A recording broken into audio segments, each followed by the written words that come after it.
es Heidi. Ahora hablaremos sobre la película Voces Inocentes y sobre la Guerra Civil de El Salvador. ¿Qué piensa al escuchar el título de la película?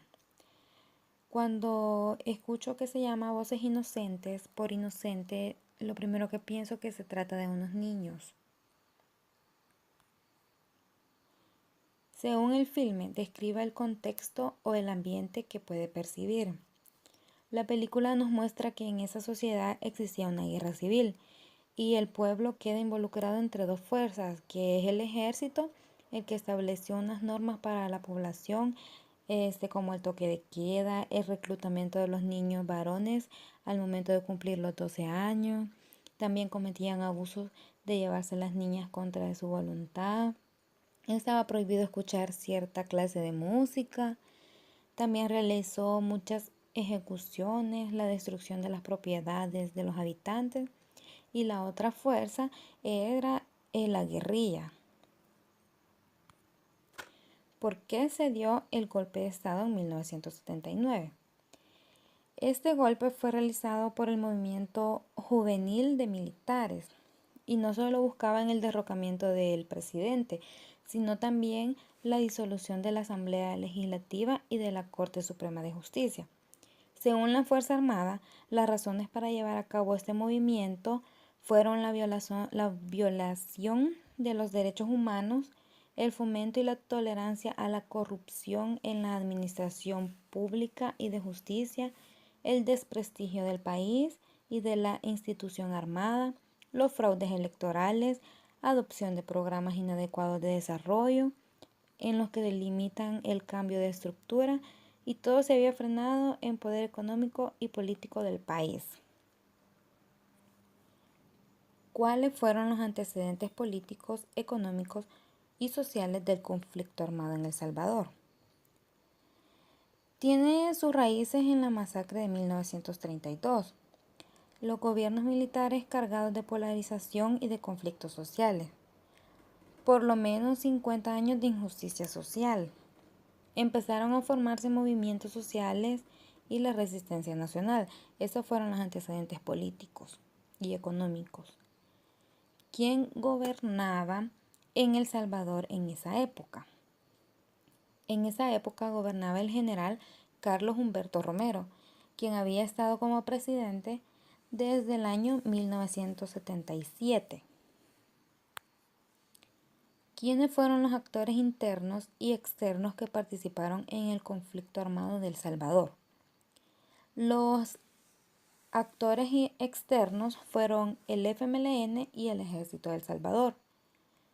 Y los actores internos fueron la Unión de las Repúblicas Socialistas Soviéticas, bajo la ideología comunista, y los Estados Unidos. ¿Cuáles fueron las causas que desataron el enfrentamiento armado en El Salvador y cuáles fueron sus consecuencias? Tenemos las causas internas, que fueron el régimen militar, la ausencia de la prensa libre, el irrespeto a los derechos humanos y la profunda desigualdad económica y social. Y los externos, que fueron la Guerra Fría y el apoyo de la URSS para la guerrilla y de Estados Unidos para el ejército. Las consecuencias de este conflicto armado fueron más de 75,000 muertos, 80% eran civiles, 8,000 desaparecidos, 12,000 mutilados y 1,000,000 de desplazados dentro y fuera del país. También hubieron daños psicológicos a los sobrevivientes, el descenso de la actividad económica y la pobreza extrema, ya que no podían trabajar ni hacer sus actividades por estar huyendo. La destrucción de la infraestructura, como lo vemos en la película, que le quemaban las viviendas a las personas, el aumento de la deuda externa, y también aquí se creó el partido político del FMLN.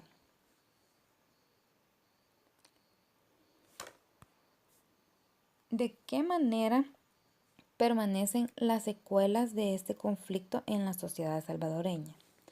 Bueno, este conflicto, como ya lo mencionamos, dejó más de 75,000 muertos, pero aún así no logró resolver los problemas económicos ni sociales que ocasionó la guerra. La pobreza, la exclusión social y la desigualdad en la distribución de la riqueza siguen existiendo en nuestro país. Y aún El Salvador es el país más peligroso de Centroamérica. Escriba o pregunte a un familiar que ha vivido en esa época de nuestra historia sobre su experiencia y qué es lo que más recuerda al respecto. Bueno, en lo personal, yo tengo un tío que me ha contado que en esa época, cuando reclutaban el ejército, él me cuenta que iba en un bus cuando se subieron los soldados a reclutarlos. Entonces lo que él hizo era hacerse el ciego. Y los soldados, donde vieron que él era ciego, porque se lo creyeron, no lo reclutaron. No, que dice que solo le dijeron, ay, este no lo queremos, ¿para qué no nos va a servir? Y me cuenta que los agarraban en cualquier parte, en donde quiera que ellos se encontraban, no respetaban ni la iglesia. ¿Cuáles fueron los inicios de los acuerdos de paz? Investigue las reuniones que se dieron antes de la firma oficial. Los inicios de los acuerdos de paz fueron principalmente la depuración de la Fuerza Armada, la creación de la PNC, creación del sistema judicial y del sistema electoral. En el tema económico y social también se crearon acuerdos de paz y, como lo mencionamos, la participación política del FMLN. También fue el cese del enfrentamiento armado.